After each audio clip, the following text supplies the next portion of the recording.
মেঘনা মোড়ে গুলি চালানোর ঘটনায় জগদ্দল থানায় হাজিরা দিলেন ব্যারাকপুরের প্রাক্তন সাংসদ ও বিজেপি নেতা অর্জুন সিং। মঙ্গলবার সিটের ডাকে তিনি জগদ্দল থানায় উপস্থিত হন। প্রায় 1 ঘন্টা ধরে জিজ্ঞাসাবাদের মুখোমুখি হন বলে জানান তিনি। গত 26শে মার্চ জগদ্দলের মেঘনা মোড় এলাকায় অর্জুন সিং এর সঙ্গে তৃণমূল কর্মী সমর্থকদের গন্ডগোলের ঘটনা ঘটে। সেই সময় গুলিবিদ্ধ হয় এক তৃণমূল কর্মী। ঘটনার পর থেকেই রাজনৈতিক মহলে চাঞ্চল্য ছড়ায়। তৃণমূল নেতৃত্বের দাবি, ওই গন্ডগোলের সময় অর্জুন সিং নাকি নিজেই গুলি চালিয়েছিলেন। এই অভিযোগ অস্বীকার করে পাল্টা আদালতের দ্বারস্থ হন অর্জুন সিং। আদালতের নির্দেশে ঘটনার পূর্ণাঙ্গ তদন্তের জন্য ব্যারাকপুর পুলিশ কমিশনারেটের সিট গঠনের নির্দেশ দেওয়া হয়। ঘটনার সত্যতা যাচাই করতে 3D স্ক্যানার সহ আধুনিক প্রযুক্তি ব্যবহার করে তদন্ত শুরু করে কমিশনারেট। মঙ্গলবার জগদ্দল থানায় উপস্থিত ছিলেন সিটের 3 সদস্যের প্রতিনিধি দল। এই ঘটনায় প্রাক্তন সাংসদের ভূমিকা কি ছিল তা খতিয়ে দেখতেই সিটের এই তৎপরতা বলে পুলিশ সূত্রে খবর।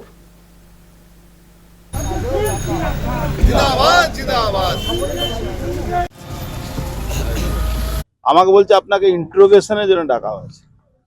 তাহলে আপনার রাইট নেই আমার ইন্টারোগেশন। আমি এফআইআর করেছি, আমি কি এফআইআর করেছি সেটার জন্য আপনি 8 মাস পরে এদের টাইম মনে হচ্ছে। 8 মাস পরে এরা জানতে চাইছে যে আপনাকে কে বলেছিল, কিভাবে আপনি ভিডিও পেয়েছেন, থানাকে দিয়েছেন। এটা কি সম্ভব? যাদেরকে বলা হচ্ছে তাদের মধ্যে সবাই ছিল না।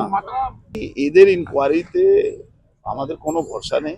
যারা গুলি চালিয়েছে তাদের সবই পুলিশ ক্যামেরাতে ধরা পড়েছে, সুমোটো মামলা হয়েছে, কিন্তু তাদের তার ব্যাপারে আমাদের থেকে চাইছে। আমরা বললাম আমরা তো পাবলিক ডোমেনের থেকে যেহেতু স্ট্রাকচার দিয়েছে যে আপনাকে এটা করতে হবে, তার জন্য এটা ওটা বলা যায়, কি বলা যায়, ওই কোরাম পুরা করছে।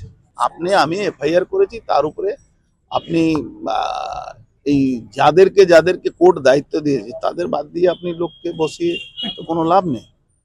আমরা এই তদন্তটাকে না, সেটাকে বাড়াবে না তো তৃণমূল করে, আমি বিজেপি করি, তাই জন্য এটা করছে। তৃণমূল করলে 7 খুন মাপ আছে, আর বিজেপি করলে আপনি পিঁপড়ে দিকেও তাকালে আপনার নামে এফআইআর। আর তারপরে আমাদেরকে জিজ্ঞেস করছে কি আপনাকে কে ভিডিওটা দিয়েছে, আমাকে কে ভিডিও দিয়েছে। সুপ্রিম কোর্টও বলেছে কি কোন সূত্রের ব্যাপারে কেউ কোনো ডিসক্লোজ করা যায় না। আমি কেন বলতে যাবো? তার কালকে মার্ডার হয়ে যাবে, ওর কে বলবে?